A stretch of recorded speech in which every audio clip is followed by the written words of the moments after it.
ठीक है।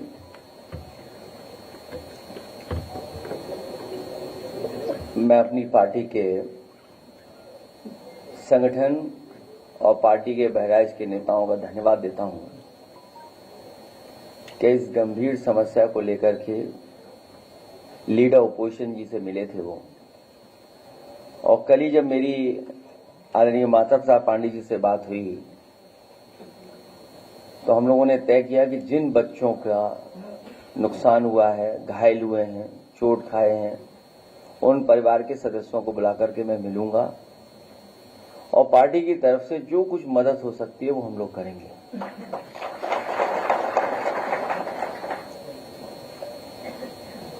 जब से भारतीय जनता पार्टी की सरकार उत्तर प्रदेश में बनी है, जानवरों का आतंक हर जगह देखने को मिल रहा है,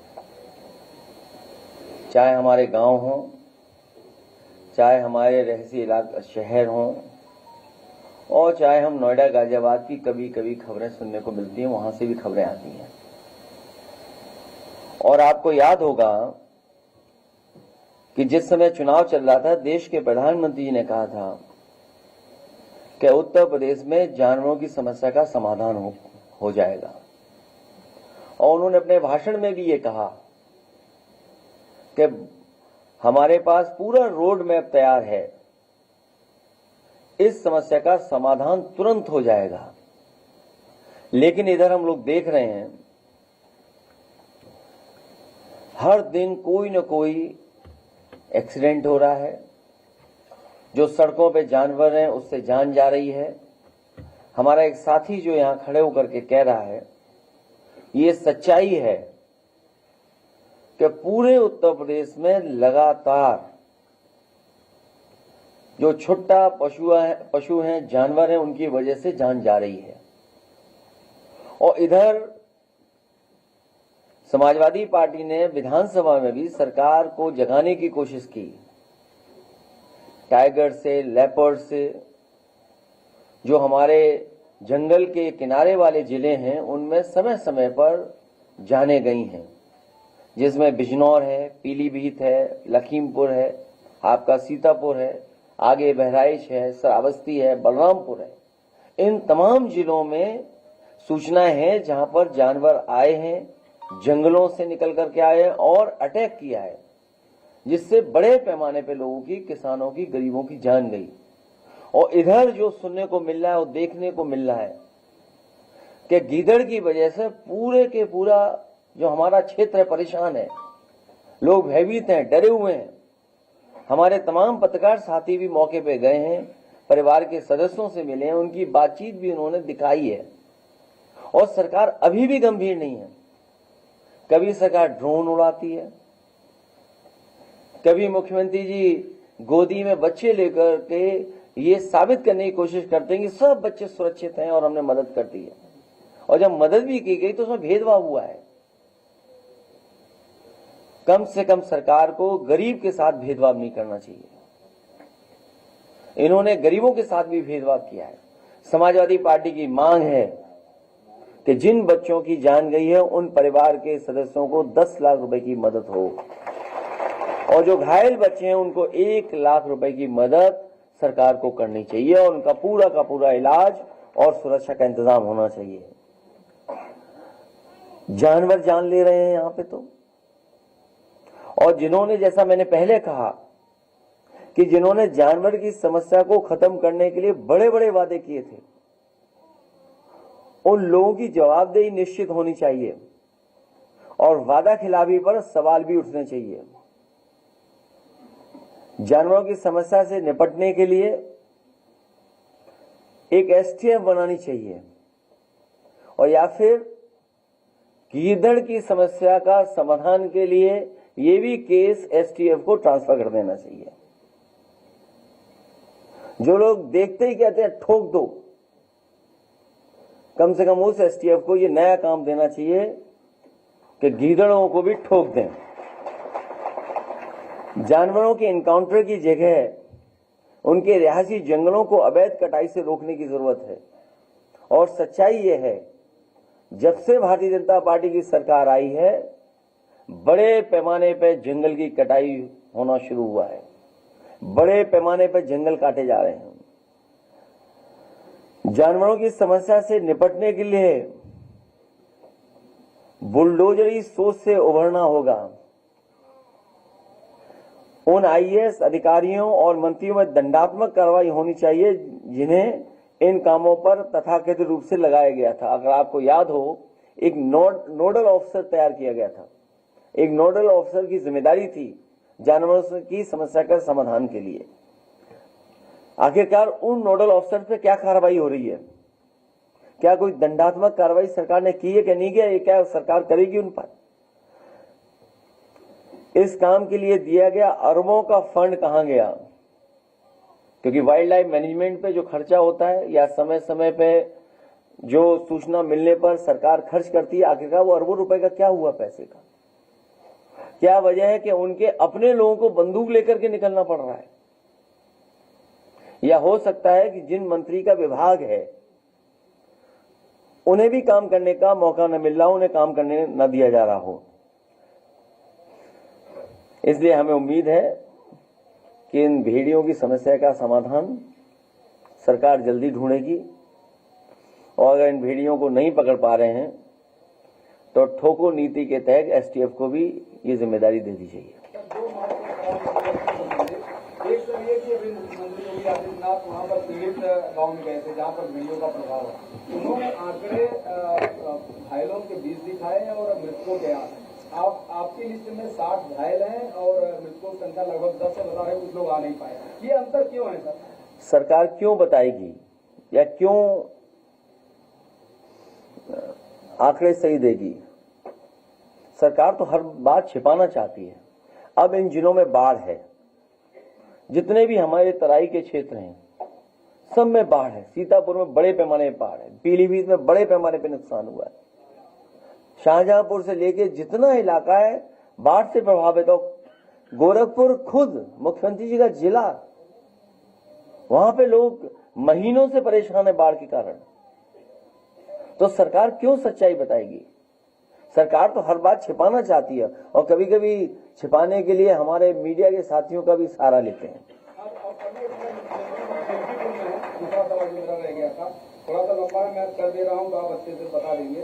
इन्होंने कहा कि पहले सनातन आस्था से खिलवाड़ होता था, इनको तो विवादित ढांचा प्यारा था, ये राम भक्तों पर चलाते थे। इसका सारा चिट्ठा खोलेंगे तो मुंह दिखाने लायक नहीं रहेंगे। समाजवादी पार्टी को अंधेरा पसंद है। क्या कहें सर, इस तरह के आरोप लगाए मुख्यमंत्री जी ने बोला? इधर मुख्यमंत्री जी और मुख्यमंत्री जी के स्टेटमेंट कुछ अलग तरह से आ रहे हैं। समाजवादियों ने और खासकर मैंने कभी किसी संत, किसी अपने महंत, किसी सन्यासी के बारे में कुछ नहीं कहा। अगर उनको लगता है कि वो शब्द ऐसा है जिसका भाव वो किस रूप में ले रहे हैं, तो हम तो ये कहेंगे कि हमारे उत्तर प्रदेश के मुख्यमंत्री नहीं है, वो मठाधीश मुख्यमंत्री हैं। और फिर मठाधीश मुख्यमंत्री से उम्मीद भी क्या करोगे आप? इसी तरह की भाषा की उम्मीद करोगे? और ये एक दिन से नहीं हुआ है। जब से बीजेपी हारी है तब से कुछ संतुलन गड़बड़ा गया है। एक बार सर उन्होंने और कही इसी प्रकरण में कि भस्मासुर वगैरह से, देखिए जितना हमने पढ़ा है या जितनी होगी, उन्होंने कहा कि सपा और कांग्रेस भस्मासुर हैं। देखिए भस्मासुर दोनों हो सकते हैं। बीजेपी अपने भस्मासुर को ढूंढ रही है। अभी देखिए हरियाणा हारेंगे, महाराष्ट्र हारेंगे, जहां चुनाव होंगे वहां भी बीजेपी हारेगी। कम से कम बीजेपी को अपना भस्मासुर तो ढूंढना चाहिए। जी आपने कहा कि विधानसभा में भेड़ों का उत्सव है, क्या मैंने आपसे कहा पे इतना ही भरोसा है और ठोको नीति इतना ही उन पे है,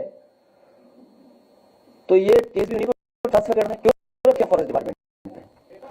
और जहां तक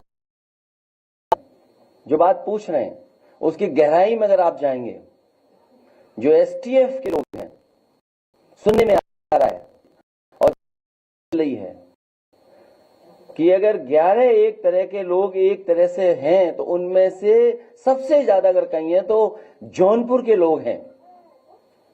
और जौनपुर में किसने पोस्ट करवाया है, ये सबसे बड़ा सवाल है जिसका हमको भी ढूंढना है कि आखिरकार कैसे कैसे पोस्ट हो रहे हैं जौनपुर के ही सब, इसके पीछे कौन है।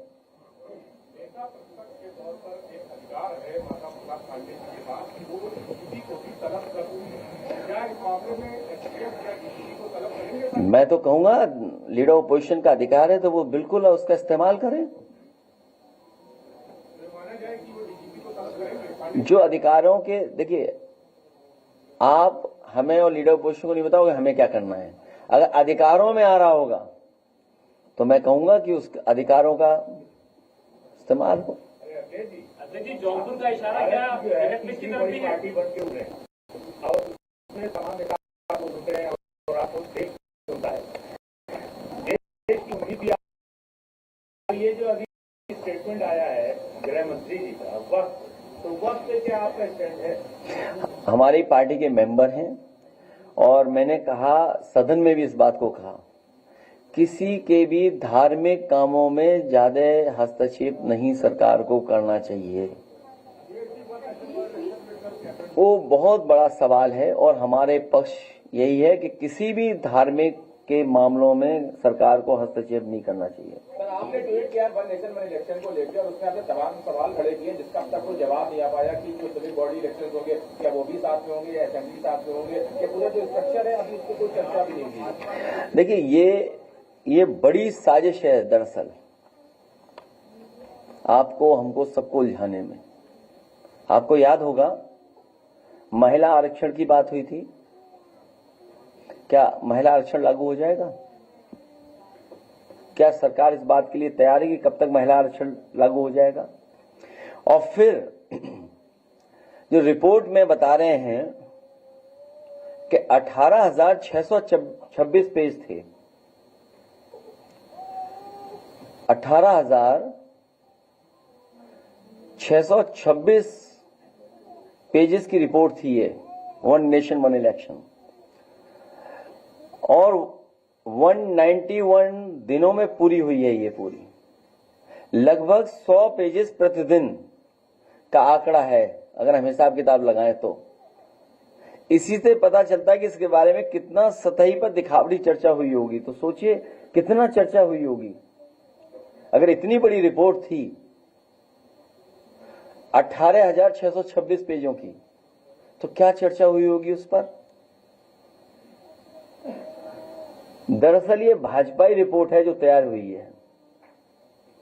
वन नेशन वन इलेक्शन और वन डोनेशन।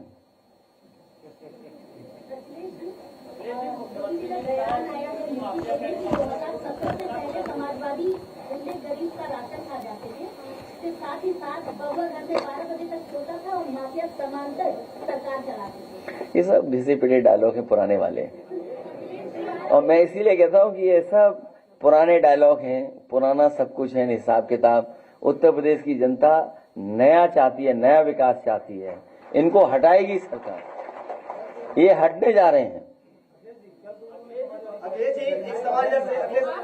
आज समझ लो कितना संतुलन बिगड़ा है।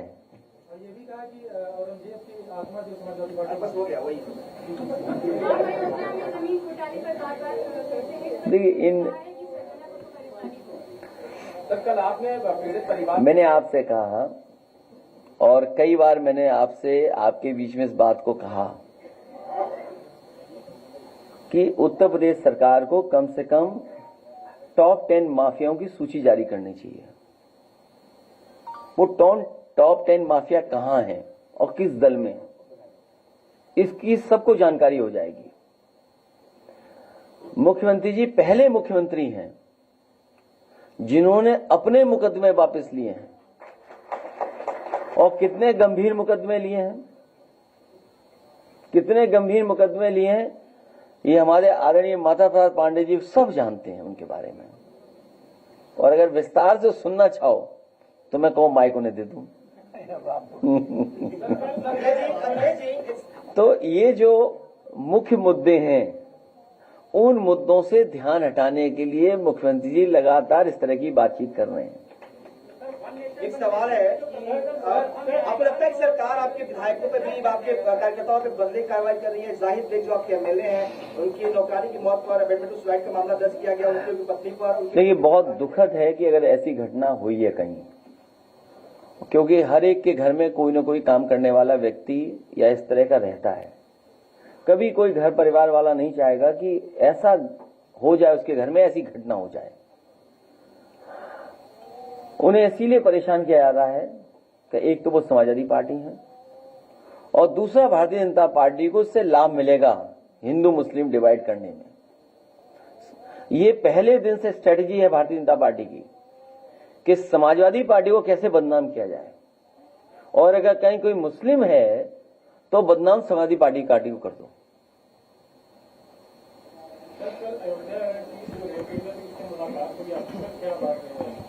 उसने मुझसे कहा कि सुरक्षा मिलनी चाहिए, उसे न्याय मिलना चाहिए, और जो दोषी हैं उनके खिलाफ कार्रवाई हो, उसकी नौकरी जो मंदिर परिषद में थी उसकी नौकरी न छीनी जाए, और उसके परिवार के ऊपर अननेसेसरी दबाव न बनाया जाए, क्योंकि सरकार कोशिश कर रही है कि दबाव बनाया जाए, क्योंकि उसमें भारतीय जनता पार्टी के ही लोग शामिल हैं। तो कम से कम मुख्यमंत्री जी मिल्कीपुर गए हैं, उस बेटी के न्याय दिलाने के लिए भी कुछ न कुछ कहेंगे। देखिए, आपने एसटीएफ का जिक्र किया, जौनपुर का जिक्र किया, थोड़ा उसको एलाबोरेट कर दीजिए।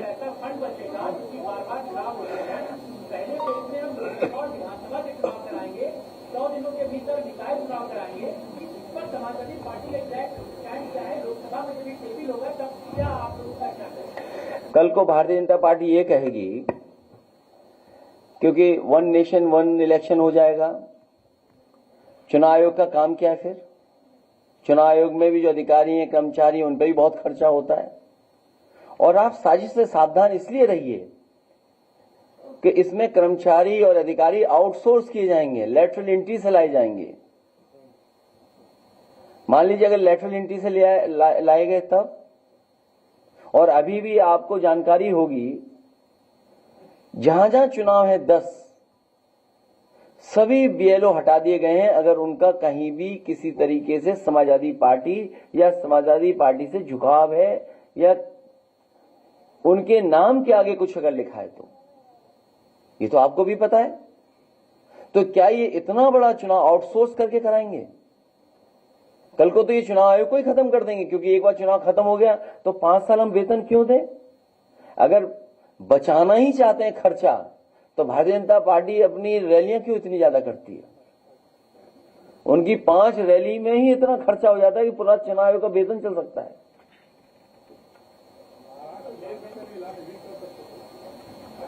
और अपनी पार्टी के राष्ट्रीय अध्यक्ष का भी चुनाव कर सकते थे।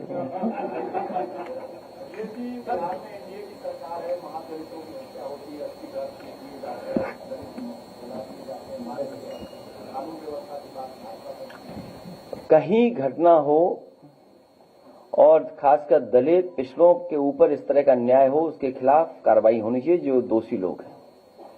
और भारतीय जनता पार्टी का डबल स्टैंडर्ड कोई पहली बार नहीं है, डबल स्टैंडर्ड उनका हमेशा रहा है। डबल स्टैंडर्ड आप याद होगा जब यहां पर गवर्नर थे राम नाईक जी, डीएम एसएसपी अधिकारी कौन पोस्ट हैं उनके बारे में हर दिन चर्चा करते थे। और आज आप बताइए टॉप में कौन सा पोस्ट है? कई ऐसे अधिकारी पोस्ट हो गए हैं जिनके कारण बहुत सारे लोग कुछ बनने से पहले रिटायर हो गए। न जाने कितने ऐसे अधिकारी हैं जो वहां तक पहुंच सकते थे, उन्हें मौका मिल सकता था, वो रिटायर हो गए सब। पाकिस्तान ने कहा है कि 370 भेड़िया से बचाओ।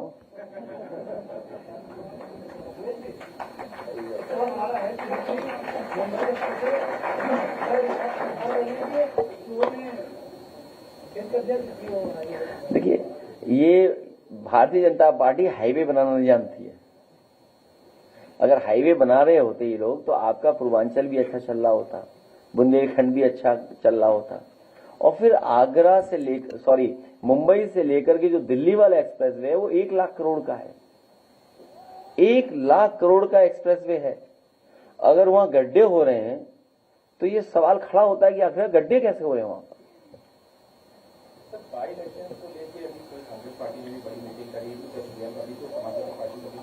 नहीं, ये तो अच्छी बात है कि दूसरे दल भी लगे हुए हैं गठबंधन को जिताने के लिए, हैं?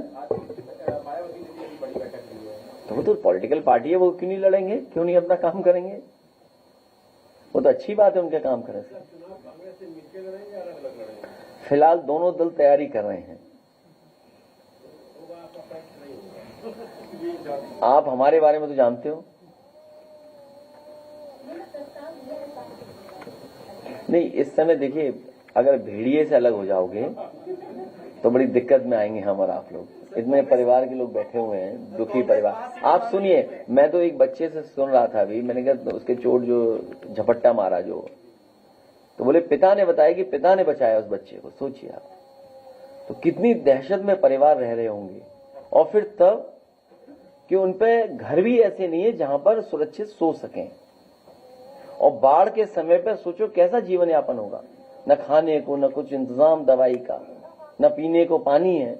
और गरीबी आप दिखाई दे रही, कैसी गरीब हालत में रह रहे हैं। और बहुत सारे, ठीक बात है भाई, इतना तो लिबरल होना चाहिए सरकार को। अब आप कह रहे हो कि उसकी क्योंकि बॉडी नहीं मिली इसलिए मदद नहीं होगी। अच्छा, वो गरीब परिवार के सदस्य, वो दुख में है, उनके सामने परेशानी है, वो खुद चाहते हैं कि उनका बच्चा मिल जाता, क्या वो नहीं ढूंढ रहे होंगे? वो बताओ, एक बच्चे के लिए अगर एक बच्चे की डेड बॉडी नहीं मिली तो उससे मदद नहीं कर रही सरकार। ये है सरकार। तभी मैंने कहा कि जो क्रोध करेगा वो योगी नहीं हो सकता, इसलिए मठाधीश मुख्यमंत्री हैं ये। कानून व्यवस्था को लेकर कल कांग्रेस ने प्रदर्शन किया था, लेकिन बीजेपी कह रही कोई काम नहीं है, तो ये प्रदर्शन ही चल रहा है। मैं आपको बता रहा हूं कि बीजेपी इतना बुरा हारेगी उत्तर प्रदेश में जिसकी आप कल्पना नहीं कर सकते। लोग इंतजार कर रहे हैं बस चुनाव कब हो जाए।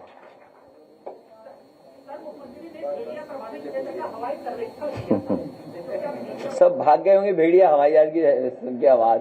वो इसीलिए मुख्यमंत्री जी हेलीकॉप्टर लेके गए जिससे कोई भेड़िया उन्हें दिखाई न दे। आप खुद सोचिए, अगर हेलीकॉप्टर थोड़ा भी नीचे आएगा उसकी आवाज से कोई जानवर रुकेगा? हैं? नहीं, वो आप खुद जानते हैं इन बातों को। वो भेड़िया ढूंढने थोड़ी गए थे। और सोचिए, गोदी में बच्चे को लिया उन्होंने, सोचिए आप, और बच्चों की मदद नहीं कर रहे। और कुछ बोला उन्होंने भी? मिल्कीपुर में नहीं बोला। क्या क्या बोल दिया बताओ ना, पूछिए।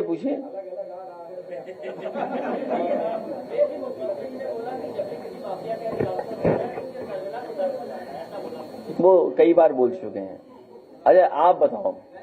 नहीं, आप देखिए, मेरी भी तस्वीर देख लो आप और उनकी भी तस्वीर देख लो, माफिया कौन लगे ये बता दो।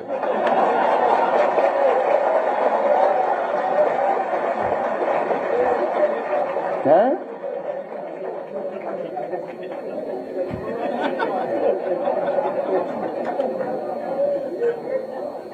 और नहीं मानते ये सवाल उनसे पूछ के देख लो।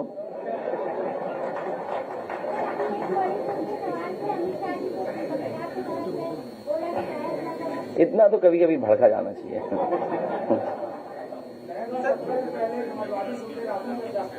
क्या कह रहे हैं?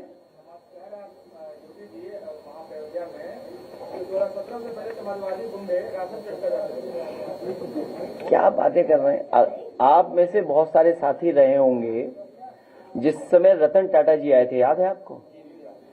वो जो मशीन क्या बोलते हैं उसको, what do you call it, अरे जो जिससे राशन के लिए है, पॉस मशीन, याद है आपको? हम लोगों ने शुरू किया था और राशन का डिस्ट्रीब्यूशन कितना बेहतर हो सके वो सब कोशिश की थी और कर रहे थे हम लोग। ये दे वे कुछ नहीं रहे मुख्यमंत्री, क्या दे रहे हैं बताओ? चुनाव था तब क्या दे रहे थे? रिफाइंड तेल, चना, और अब क्या मिल रहा है? अब क्या मिल रहा है? और सोचिए, जो बाढ़ पीड़ित इलाके हैं, कम से कम उन्हें तो अच्छा खाना मिल जाए। कहां मिल रहा उनको? आप बगल में दिखाइए जहां पर ये गोंडा में बाढ़ है, क्या दे रहे हैं ये लोग, कैसी पूड़ी दे रहे हैं, क्या सब्जी दे रहे हैं, क्या खाने का इंतजाम कर रहे हैं, कहां पानी का इंतजाम कर रहे हैं, कहां दवाई का इंतजाम कर रहे हैं। कम से कम इनको नकल करनी चाहिए समाजवादी पैकेटों की। मुझे याद है समाजवादी पैकेट जब बांटे गए थे उस समय आपका पराग भी मुनाफे में आ गया था और हर चीज उसमें क्वालिटी की थी। और क्वालिटी इनकी वहीं देख लो, इनका जो दिया हुआ है वो स्मार्टफोन, उंगली घिसते रहिए चलता ही नहीं है। लैपटॉप आज भी चल रहा है। मिल्कीपुर में मुख्यमंत्री ने कहा है कि अयोध्या के घाटों पर दीपोत्सव में जब जब दीप जलते हैं तो दो लोगों को परेशानी होती है, एक सपा के मुखिया को, दूसरे पाकिस्तान को। मैं आपको बता रहा हूं कि बीजेपी की सरकार जब चली जाएगी और इस बार जाएगी चुनाव में, अयोध्या वर्ल्ड क्लास सिटी बनाने का काम समाजवादी लोग करेंगे। अयोध्या कैसे वर्ल्ड क्लास सिटी बने जिसमें वर्ल्ड क्लास इंफ्रास्ट्रक्चर हो। और आपने हम समाजवादियों का काम भी देखा है और मुख्यमंत्री जी तो बहुत ज्यादा काम देख रहे होंगे। लोक भवन जैसी बिल्डिंग अगर उन्होंने एक कहीं बनाई हो तो बता दें। जिस बिल्डिंग में वो बैठ रहे हैं आप लोग भी देखते होंगे दूर से, एक आध साथी हो सकता है मुख्यमंत्री का ऑफिस भी दिखाया हो। हमारे समय तो कार्यकर्ता भी दिखाए थे मुख्यमंत्री ऑफिस, इस समय तो कुछ ही जा पाते होंगे उस ऑफिस में, सब नहीं जा पा रहे होंगे। कुछ ही साथी आ रहे। आप बताइए लोक भवन कैसा बना हुआ है, इस पर मत उठवाइए।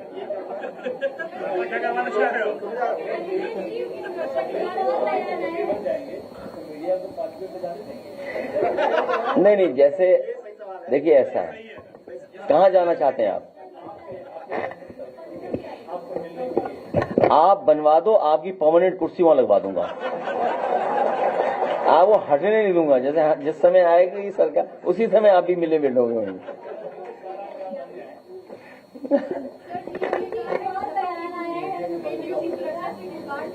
आप कैसी बातें कर, अच्छा आप एक काम करिए, एक तस्वीर उनकी रखिए, एक तस्वीर हमारी रखिए, दोनों में कौन क्या लग रहा है बता दो आप। दोबारा क्यों बुलवाते हो बात? नहीं, और मुकदमे कितने उनके ऊपर सोचिए आप, कितने मुकदमे रहे उनके ऊपर और कितनी गंभीर धाराओं के मुकदमे हैं उनके ऊपर। इलेक्शन पर से जरा बता दीजिए। अच्छा ये पत्रकार हो क्या नहीं, वैसी कुर्सी लगा दें हम आपकी? अच्छा तब ठीक है। अच्छा तो रहेंगे आप, फिर अभी नहीं जा पाए होगे शायद, हम ले चलेंगे।